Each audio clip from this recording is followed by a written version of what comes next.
The Grand Council station floated in the darkness of space like a giant wheel of glass and metal. It was huge, bigger than most cities on Earth. Inside the main chamber, 7 different alien species sat in their special seats. Each seat was made for their different body types. Some had tails, some had many legs, and others looked like giant birds. They all watched the human standing in the center of the room. Dr. Minji Choi stood alone under the bright lights.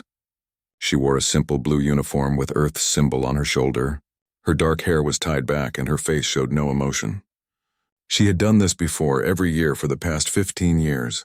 She came to report on Earth and its people. But this time felt different.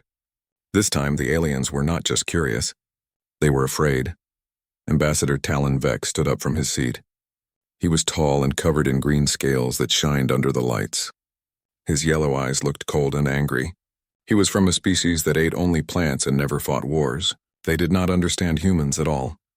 Dr. Choi, he said in a voice that echoed through the chamber, "We have reviewed Earth's military reports. Your people have been building weapons.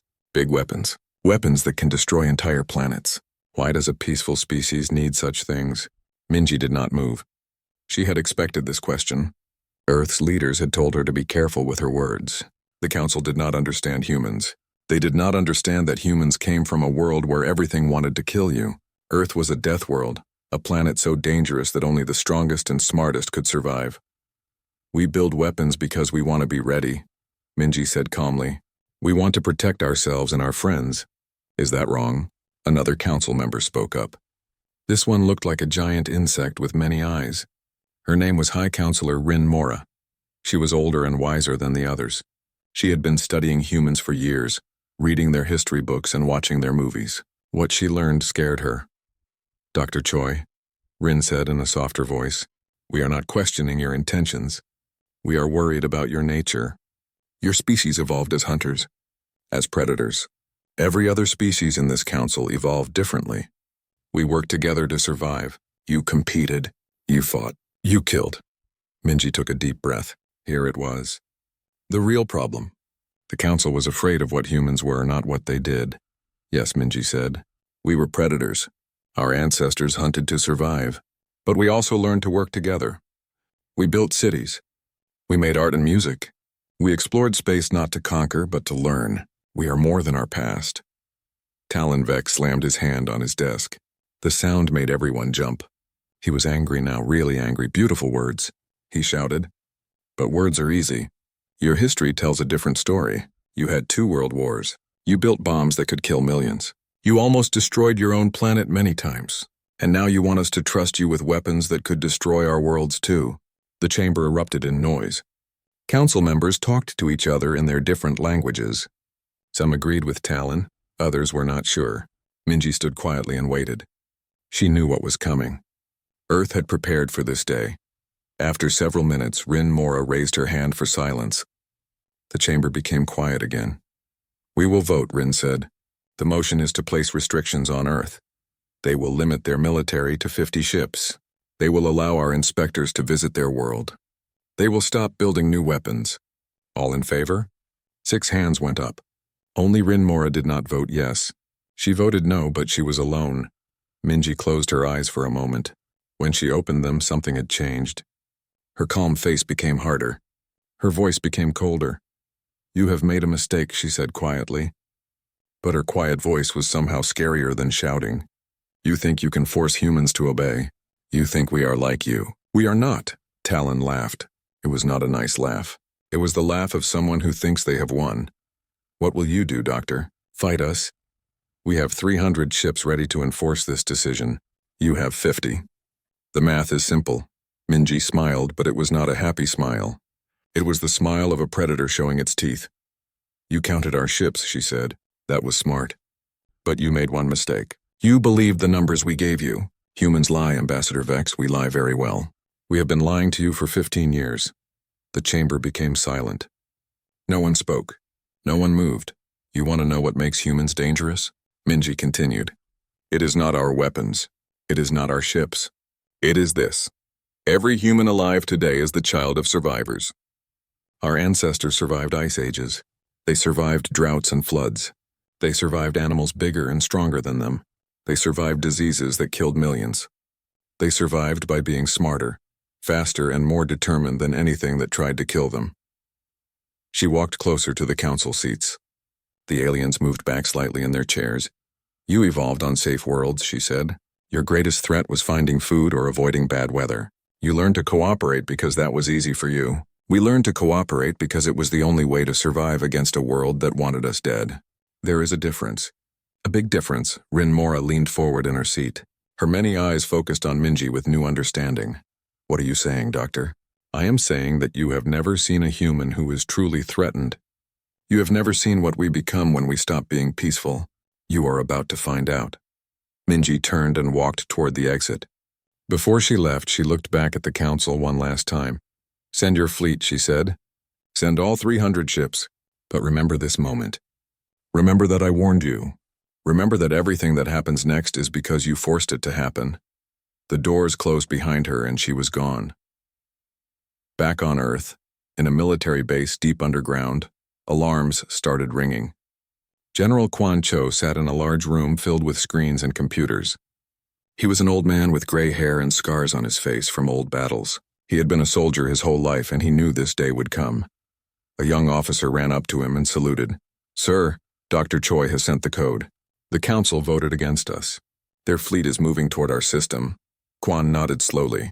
He had hoped it would not come to this, but hope was not a strategy.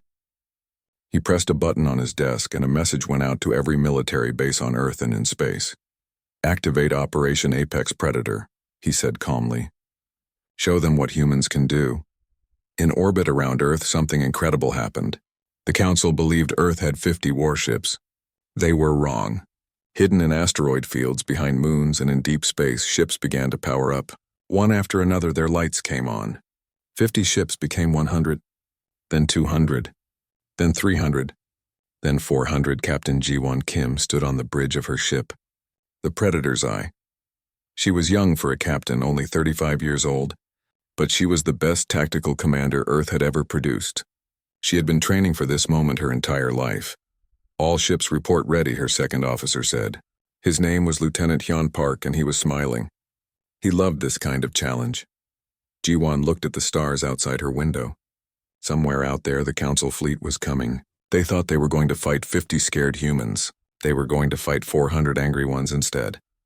"Send a message to all ships," Ji-won said. "Tell them to remember their training.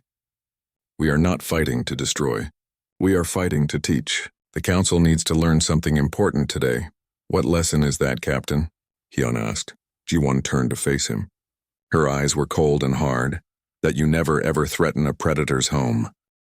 The council enforcement fleet appeared at the edge of Earth's solar system 3 days later. 300 warships emerged from their jump points like metal monsters crawling out of the darkness. Each ship was massive, built for show more than function. The council had not fought a real war in over 2,000 years. They had forgotten what war actually meant. Admiral Krell stood on the bridge of the flagship Eternal Peace. He was a tall alien with blue skin and 4 arms. His species had evolved on a water world where the biggest danger was a storm. They had never hunted. They had never been hunted. War was something they read about in human history books and thought they understood. "Open a channel to Earth," Krell ordered. "Let us get this over with quickly. They will see our numbers and surrender." The communication officer, a small furry creature with big ears, tapped at her console. The screen flickered to life, but no one appeared on it. "Only darkness and silence," Admiral Krell frowned. "This is the Council Enforcement Fleet. We are here under the authority of the Galactic Council. Earth must comply with the restrictions voted upon. You have 24 hours to power down your weapons and allow our inspectors aboard your stations. If you do not comply, we will use force." Still silence, still darkness. No response at all. The communication officer looked worried. "Sir, they received our transmission. I can confirm that. But they are not responding." Krell felt something strange in his stomach. It was an unfamiliar feeling. His species did not have a word for it. Humans called it fear. "Send the message again," he said. His voice was not as steady as before. On Earth, in the command center deep underground, General Quan Cho watched the council fleet on his screens. He stood with his hands behind his back, perfectly still. Around him, dozens of officers worked at their stations. Everyone was calm. Everyone was ready. "They are demanding a response, sir." an officer reported. Quan said nothing for a moment. Then he smiled just a little bit. Let them wait. Silence is a weapon too. Let them imagine what we might do. Fear grows in silence. In space, Commander Ji-hee Han sat in her command chair aboard the warship Silent Thunder. She was young, only 40 years old, but her eyes looked much older. She had studied every battle in human history. She knew that wars were won before the first shot was fired. They were won in the mind. All ships in position, her tactical officer reported. We have them completely surrounded. They do not know it yet. Ji-hee nodded. Good. Let us show them what humans learned from millions of years of hunting. We do not announce our presence. We do not make threats. We simply strike. The Council fleet waited for 24 hours. Admiral Krell paced back and forth on his bridge. His forearms moved nervously. He kept checking his sensors, but they showed nothing unusual. 50 human ships were detected near Earth, exactly as their intelligence had reported. His 300 ships could easily handle 50. But something felt wrong. The silence felt wrong. The darkness felt wrong. Time is up, Krell announced. Move the fleet forward. Prepare to engage any resistance. Remember, we are here to enforce peace. The Council fleet began moving deeper into the solar system, slow and steady in perfect formation. They moved like a parade, not an army. Beautiful to watch, but useless in a real fight. That was when everything changed. The sensors on every Council ship started screaming warnings. Red lights flashed everywhere. The communication officer on the Eternal Peace looked at her screen and her face turned pale. Sir, she whispered. The number of contacts just changed. We are detecting more ships. Many more ships? How many more? Krell demanded. The officer swallowed hard. 400, sir. We are detecting 400 human warships. They were hiding. They were all hiding. Krell stared at the tactical display. All around his fleet, human ships appeared like ghosts becoming solid. They had been there all along, hidden in asteroid fields powered down behind moons using technology the Council did not understand. And now they were powering up all at once, surrounding the entire Council fleet. Then the humans finally responded to their message. The screen flickered to life and Commander Ji-hee Han appeared. Her face was calm, but her eyes were ice cold. Behind her, the bridge of her ship glowed with red battle lights. Admiral Krell, she said in perfect Council standard language. You came to our home with threats. You came with weapons. You came to force us to obey. This was a mistake. A very big mistake. Krell tried to sound confident. We have the authority of the Council. You cannot win against us. Even with 400 ships, we still have enough firepower to destroy you. Ji-hee smiled. It was not a friendly smile. You still do not understand. We have been preparing for this moment since the day we met you. We studied you. We learned how you think, how you fight, how you make decisions. We know everything about you. You know nothing about us. She leaned forward in her chair. Do you know why your sensors did not detect our ships? Because we did not want you to. Do you know why we did not respond to your message? Because we wanted you afraid. Fear makes mistakes. And you are about to make your last one. All weapons. Fire, Krell shouted. But the humans moved first. Captain Ji-won Kim had been waiting for this moment. Her ship, the Predator's Eye, was positioned perfectly above the Council flagship.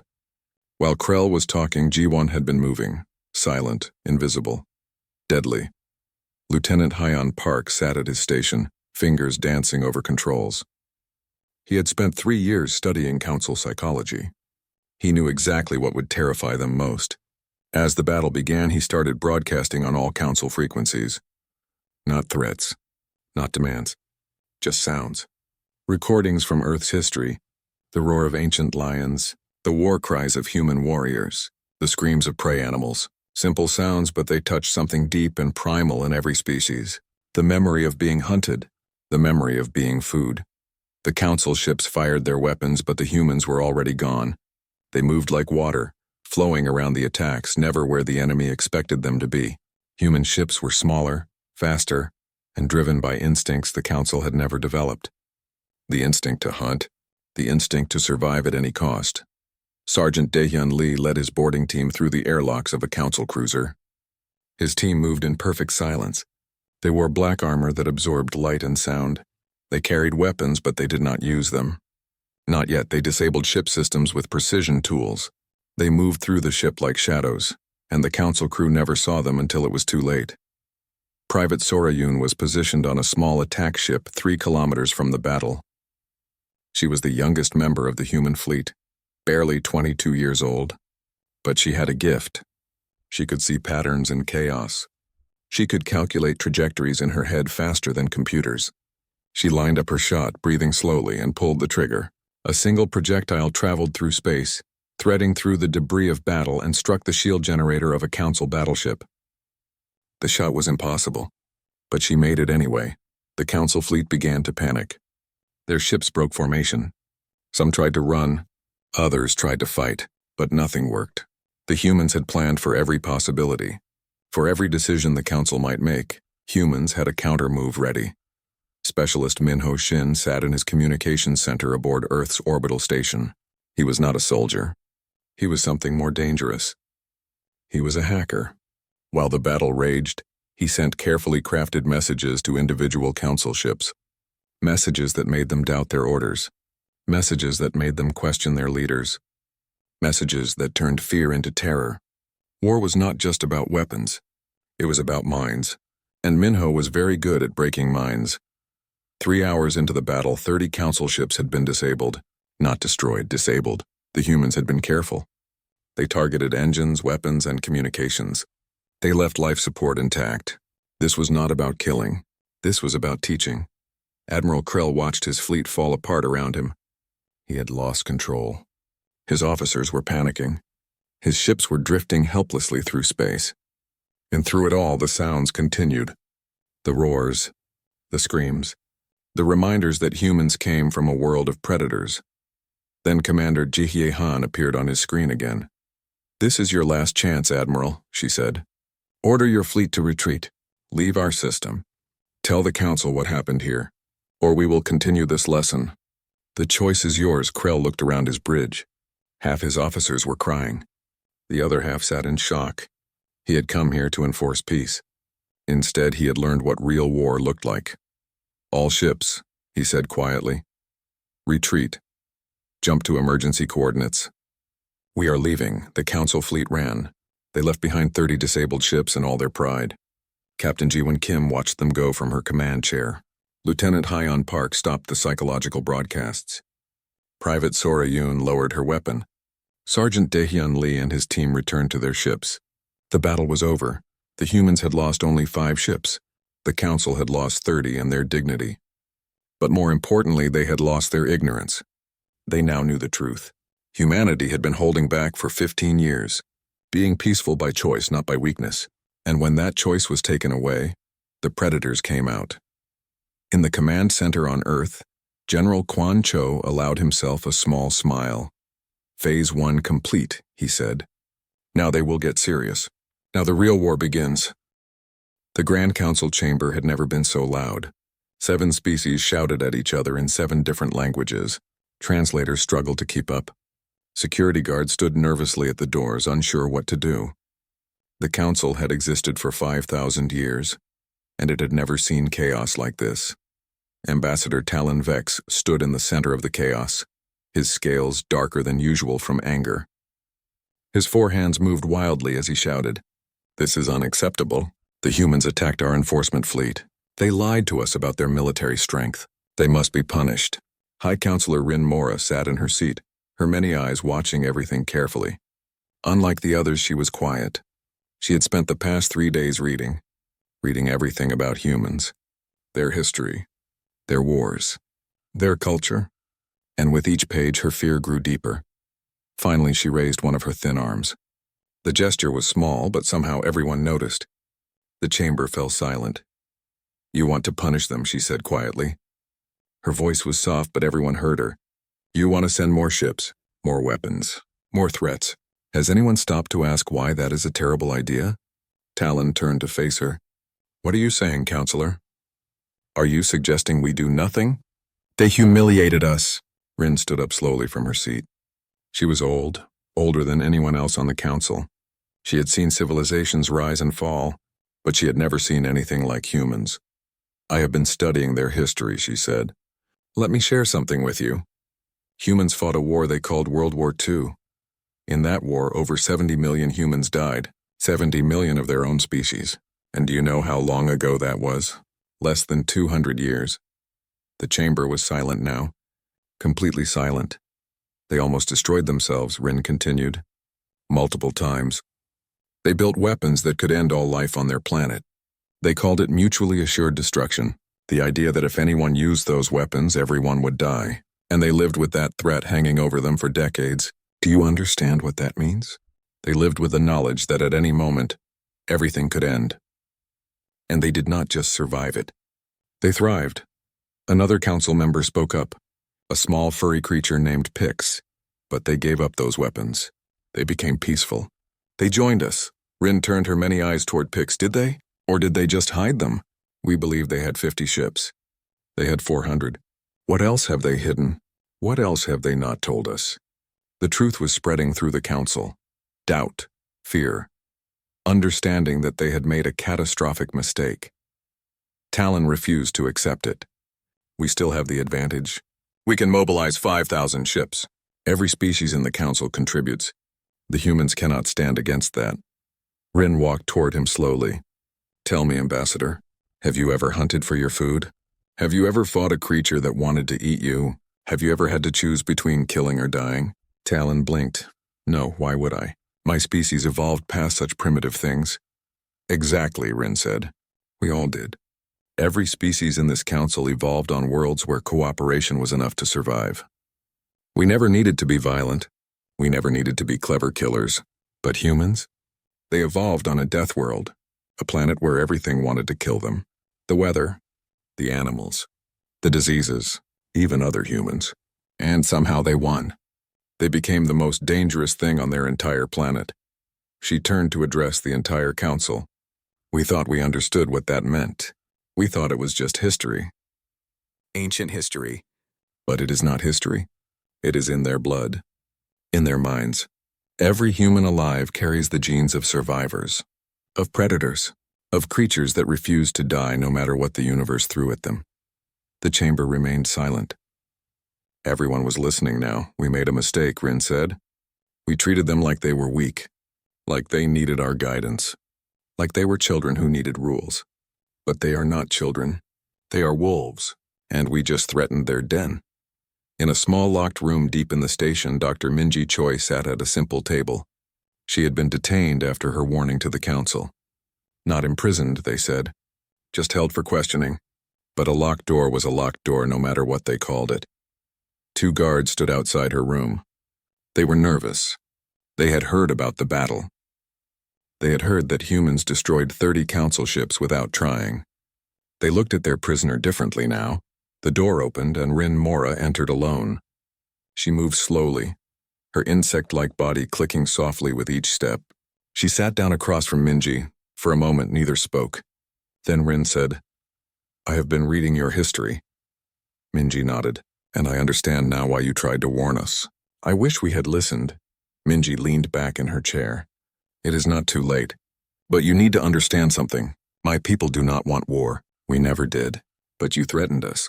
You came to our home with weapons. You demanded that we disarm. That was the one thing you should never have done. Why? Rin asked. Why is that the one thing we should not have done?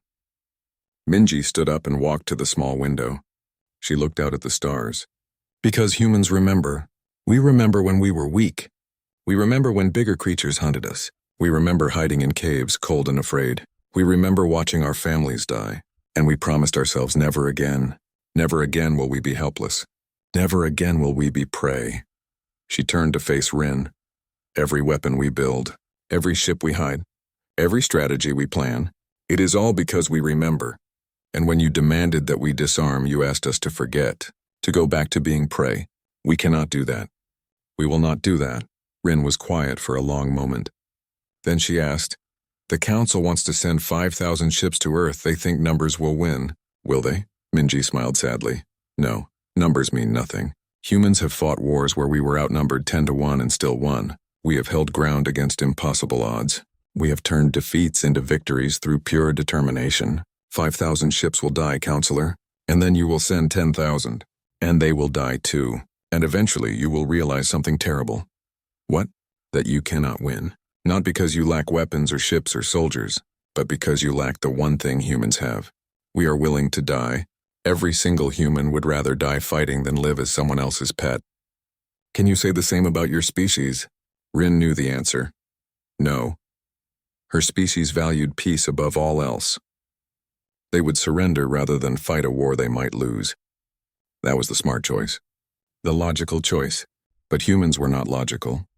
They were survivors. Back on Earth, Specialist Minho Shin worked in his dark room filled with computers and screens. He had not slept in 2 days. His eyes were red and his hands shook from too much coffee. But he was smiling. He had just finished his masterpiece. His commanding officer entered the room. Report. Minho gestured at his screens. I have infiltrated the Council communication network. All of it. I can read their messages, listen to their conversations, watch their meetings. They do not even know I am there. The officer looked impressed and worried at the same time. Is that not an act of war? Minho shrugged. They started it. Besides, war is not just about shooting. It is about knowing what your enemy will do before they do it. And now we know everything. What are they planning? 5,000 ships. They want to overwhelm us with numbers. They plan to attack in 2 weeks. The officer nodded. 2 weeks. That gives us time to prepare. Minho turned to face him. We do not need 2 weeks. We have been preparing for this since the day we met them. General Cho already has the plan. We are just waiting for them to make the first move. In orbit around Earth, more ships appeared. But these were different. These were not warships. These were civilian ships, freighters, mining vessels, science ships, and each one was being quickly modified, weapons installed, armor plated, shields upgraded. In 2 weeks, the Council would face 5,000 ships. But humans would face them with every vessel they had, military or not. Because when you threaten a human's home, every human becomes a soldier. Captain Jiwon Kim stood in a briefing room with 50 other ship commanders. A holographic display showed the layout of the Nexus Prime system, where the Council fleet would gather before jumping to Earth. General Quan Cho stood at the head of the room, pointing at the display. They think they are the hunters, Quan said. They think numbers give them power. We will teach them differently. We will not wait for them to come to us. We will go to them first. We will strike at Nexus Prime while they are still gathering. One commander raised his hand. Sir, that system is neutral ground. Attacking there could turn other species against us. Quan smiled coldly. Other species are already afraid of us. We might as well give them a good reason. Besides, this is not about making friends. This is about survival. And humans are very good at surviving. Lieutenant Hyon Park stood up. He had prepared something special for this battle. General, I request permission to broadcast during the engagement. What will you broadcast? Quan asked the truth. I want every Council species to watch. I want them to see what happens when you threaten humans. I want them to understand that we are not the villains in this story. We are the survivors who refuse to die quietly. Quan nodded. Permission granted. Show them everything. Make them understand that peaceful humans are a gift. But if they take that gift for granted, they will meet something far worse. The meeting ended and the commanders returned to their ships. War was coming. Real war. The Nexus Prime system had never seen so many warships in one place. 5,000 vessels from 7 different species gathered in orbit around the neutral world. Each species contributed what they could. The fleet stretched across millions of kilometers of space, a metal wall meant to crush humanity once and for all. Ambassador Talon Vec stood on the bridge of the new flagship. Unbreakable unity. He had personally demanded to be here for this moment. He wanted to see the humans surrender. He wanted to watch them beg for mercy. He had convinced himself that the first battle was just luck, human tricks and lies. This time would be different. All ships report ready, his tactical officer announced. We are prepared to jump to Earth system on your command. Talon looked at the display showing his massive fleet. 5,000 ships against maybe 500 humans at most. The math was clear, overwhelming. Perfect. Give the order, he said. Today we remind the galaxy that the Council maintains peace through strength. Today we show humans their place. That was when everything went wrong. Sensors detected multiple jump signatures, not at the edge of the system where enemies normally appeared, right in the middle of the Council fleet. Human ships materialized from nowhere, appearing in spaces that should have been impossible to jump into. They were inside the Council formation before anyone could react. The tactical display exploded with red markers. Hundreds of them, human ships everywhere, mixed in with the Council vessels, making it impossible to fire without hitting their own forces. Captain Ji-won Kim smiled as her ship completed the jump.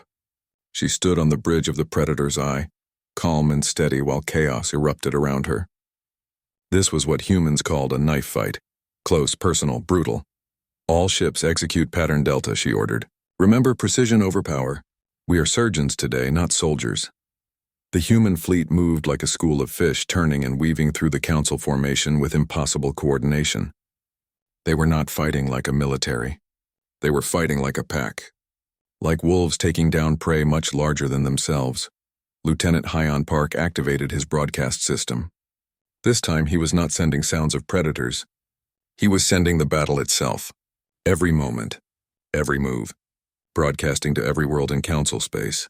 He wanted everyone to see what was happening, to understand what humans became when pushed too far. People of the Council, he said in 7 different languages. Watch carefully. This is not aggression. This is defense. Your leaders came to destroy our home. We came to teach them why that was a mistake. Watch and learn. On millions of worlds, billions of beings watched their screens. They saw the Council fleet massive and powerful, and they saw the human ships smaller and fewer. But they also saw something else. They saw the humans move with a purpose and precision that no Council species could match, like they had practiced this exact scenario 1,000 times, like they knew what would happen before it happened. Private Sorayun was positioned in a small fighter at the edge of the battle. Her job was simple but vital. She needed to take out the command ships, the ones coordinating the Council fleet. She lined up her first shot. 3 command ships in a row, shields overlapping. An impossible target. She fired once. The projectile bounced off the first shield at exactly the right angle, redirected into the second shield, bounced again, and struck the 3rd ship's bridge. 1 shot. 3 disabled ships. The Council tactical officers could not believe what they were seeing. It was not possible. But humans specialized in doing impossible things. Sergeant Daehyun Lee and his team hit their target at the same moment as the first shots were fired. They materialized inside a Council supply ship, moving through the corridors like ghosts. The crew never saw them. One moment the ship was fine. The next moment its engines were offline, its weapons disabled, and its entire stock of missiles was floating in space. Daehyun's team had been inside for 17 minutes. Not a single Council crew member was hurt. They just woke up later wondering what happened. This happened again and again throughout the fleet. Human boarding teams striking with surgical precision, taking ships offline without killing anyone. It was more terrifying than violence would have been. It showed complete control, total dominance. The Council crews realized they were not fighting an enemy. They were prey being toyed with by predators who could kill them any time but chose not to. Specialist Minho Shin was not at the battle. He was on Earth in his dark room, doing something far more dangerous than fighting. He was inside the Council communication network and he was talking, sending messages to individual Council ships. Personalized messages.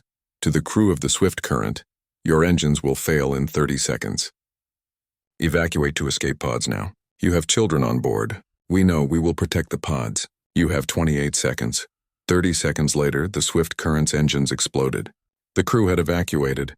The escape pods floated safely in space, surrounded by human ships that made no move to attack them. The Council crews looked at their rescuers and saw something unexpected. Mercy. Humans could have killed them. Instead, they saved them. Minho sent another message. To the captain of the Endless Harmony, your ship has been selected for capture, not destruction. Surrender now and your crew lives. Resist and we disable your life support. You have 10 seconds to decide. The Endless Harmony surrendered in 5 seconds. This was psychological warfare at its finest. Minho was not just fighting the battle in front of him. He was fighting the battle in every Council crew member's mind, making them doubt, making them afraid, making them realize that humans knew everything, saw everything, could predict everything. Commander Ji Hee-han led the main assault group. Her ship, Silent Thunder, moved through the Council fleet like a shark through a school of fish. She did not fire her weapons randomly. Each shot was calculated, each target selected for maximum psychological impact. She destroyed weapon systems but left engines intact. She disabled shields but did not destroy hulls. She wanted the Council ships floating helplessly in space watching the battle, understanding how completely they had been beaten. On the Council flagship, Ambassador Talon Vex watched his perfect plan fall apart. His 5,000 ships were in chaos. Hundreds were already disabled. More were surrendering every minute. And the humans had lost less than 50 ships. Less than 50 against 5,000. How? He whispered. How is this possible? His tactical officer looked at him with wide, frightened eyes. They knew we were coming. They knew where we would be. They knew our formation. They knew everything. It is like they have been planning for this exact battle for years. Captain Jiwon Kim appeared on every screen in the Council fleet at once. Her face was calm, almost friendly, but her eyes held no mercy. Attention, Council fleet, she said. You came here to destroy us. You brought 5,000 ships to intimidate us, to force us to surrender. Let me explain why that was never going to work. She gestured behind her and the display changed. It showed Earth from space, beautiful in blue and green.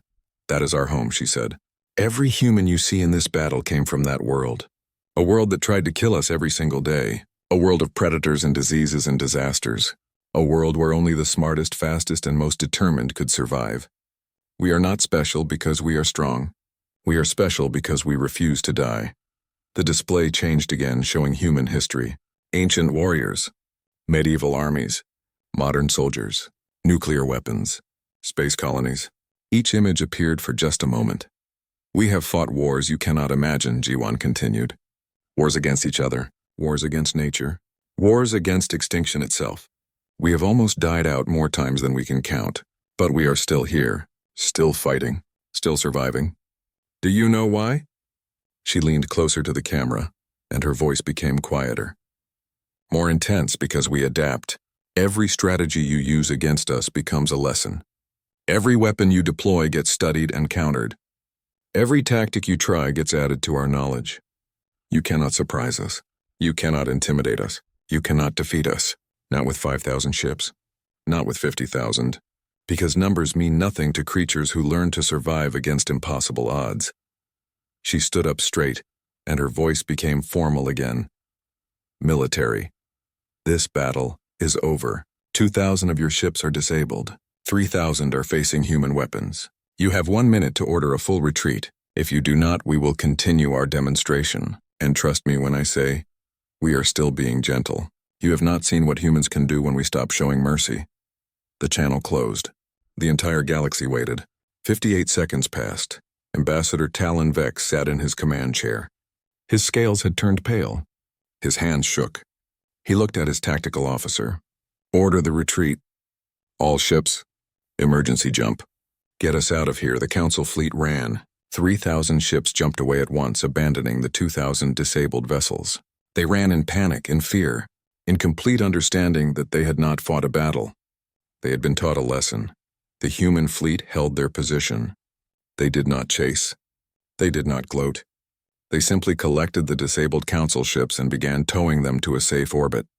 Crews that expected execution got medical care. Ships that expected destruction got repairs.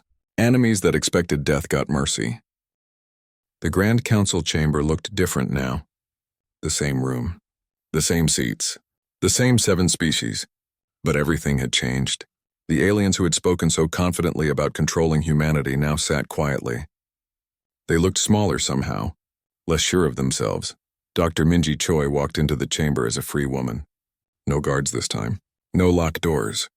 The Council had released her the moment the second battle ended.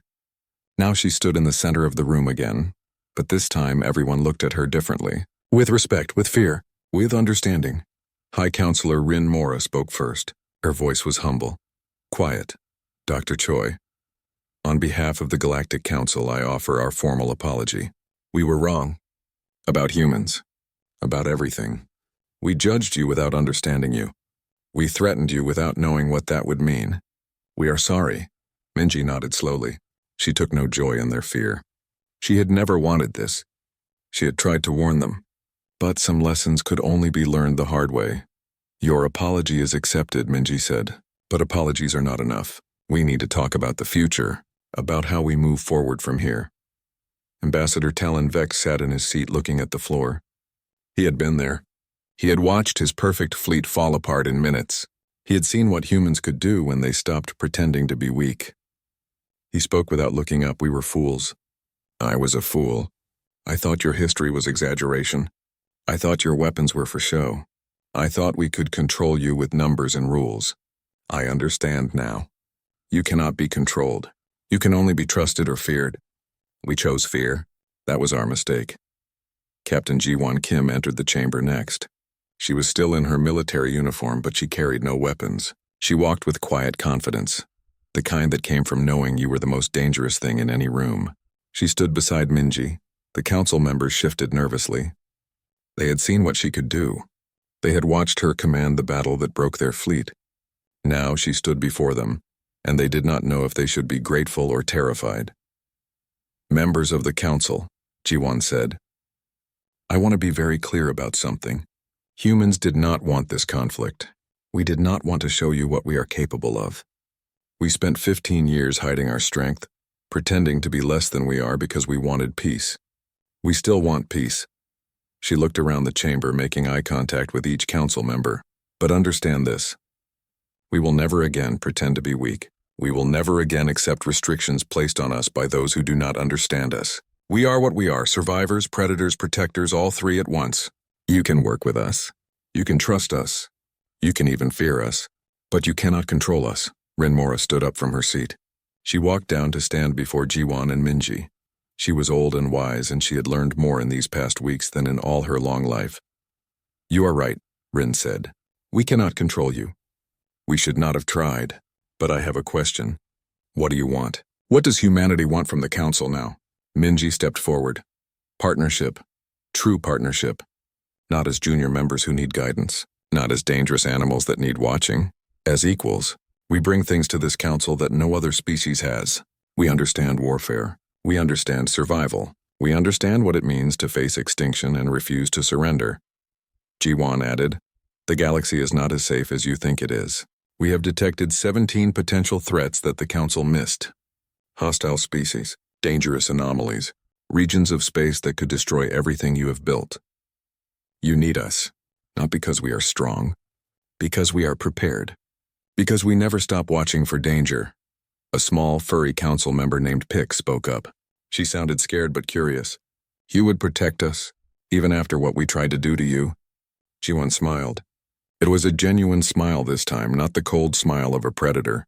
Yes, because that is what humans do. We protect the pack. And if you accept us as partners, you become part of our pack. We fight for family, for friends, for allies. It is in our nature. The chamber was silent for a long moment. Then Rin spoke again. What would this partnership look like? General Quan Cho appeared on the main display screen. His old face was stern but not unkind. He had been listening to everything. Humanity will serve as the defensive coordinator for the Galactic Council, Quan said. We will train your soldiers, teach your commanders, upgrade your ships. In exchange, you will grant us full membership, equal votes, equal representation, and you will stop trying to limit what we build or how we prepare. He paused, then added, we will also share our historical knowledge. Every war we fought, every mistake we made, every lesson we learned, so that you do not have to learn those lessons the hard way, so that the next time a real threat appears, you will be ready. Talon Vex finally looked up. His voice was different now, humbled, honest. I vote yes. Humans should be our protectors, our teachers, our partners. I was wrong about them. Completely wrong. One by one, the other council members agreed. It was unanimous. For the first time in 5,000 years, the council had changed completely. They had learned that strength was not about who had the most ships. It was about who had the will to survive. 3 months later, everything had changed. Lieutenant Hyon Park stood in a classroom on the Council Military Academy station. 50 alien students sat before him, representing 12 different species. They looked nervous. They had heard about the legendary human who had broken the council fleet with nothing but words and psychology. Welcome to Psychological Warfare 101, Hyon said with a friendly smile. You are here because your species finally realized that war is not just about weapons, it is about minds. Today I'm going to teach you how to think like a predator, how to anticipate your enemy, how to use fear as a tool. But most importantly, I am going to teach you how to recognize when someone is using these tactics against you. The students took notes carefully. They were learning from the best. In another part of the galaxy, Private Sorayun gave a demonstration at the same academy. She stood on a shooting range with a target 3 kilometers away. The alien instructors insisted it was impossible. No one could hit a target that far away. She fired once. Perfect hit. She fired again. Perfect hit. Again and again. Each shot threading through obstacles, bouncing off surfaces, finding impossible angles. The alien students watched in amazement. What seemed impossible to them was just math to her. "I am not special," she told them after. "Every human can learn to do this. We train our minds and bodies to work together. We practice until the impossible becomes routine. You can do it too. You just have to want it badly enough." Sergeant Daehyun Lee trained Council Special Forces teams in boarding actions. His students learned quickly that human combat was nothing like what they knew. It was not about brute force. It was about speed, precision, and teamwork. It was about moving as one unit, anticipating each other's actions, trusting completely. "You must be willing to trust your team with your life," Daehyun told them. "Not because they are perfect, but because you have trained together until you move as one, until you think as one. That is how humans survived. By being stronger together than apart." Specialist Min Ho Shin worked with Council Intelligence Services, integrating human technology into their networks. He taught them about information warfare, about how data could be as dangerous as weapons, about how knowing your enemy's plans was better than having bigger guns. "Information is power," he told the Council analysts. "But information without action is useless. You must be ready to act on what you learn, to make hard decisions based on incomplete data. That is what humans learned to do. That is what you must learn now." Commander Ji Ye-han led a mixed-species fleet on patrol through dangerous space. Her crew was half human and half Council species. At first it had been awkward. The aliens were nervous around the humans. The humans found the aliens too cautious. But slowly they learned from each other. The aliens learned human aggression and creativity. The humans learned alien patience and cooperation. Together, they were stronger than either could be alone. Captain Ji-won Kim sat in a conference room with General Kwon Cho and Dr. Minji Choi.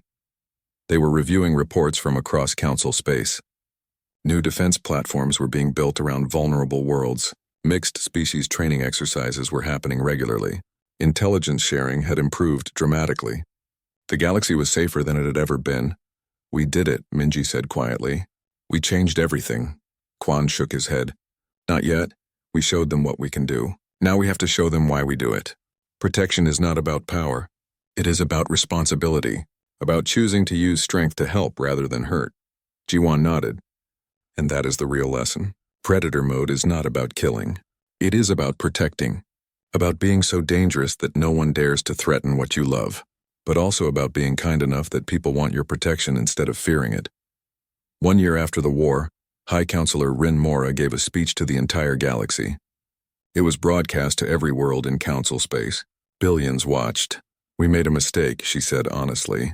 "We feared humanity because we did not understand them. We tried to control them because we thought they were dangerous. We were right about one thing. They are dangerous. But we were wrong about why." She paused, looking at the camera with her many eyes. "Humans are dangerous because they refuse to give up.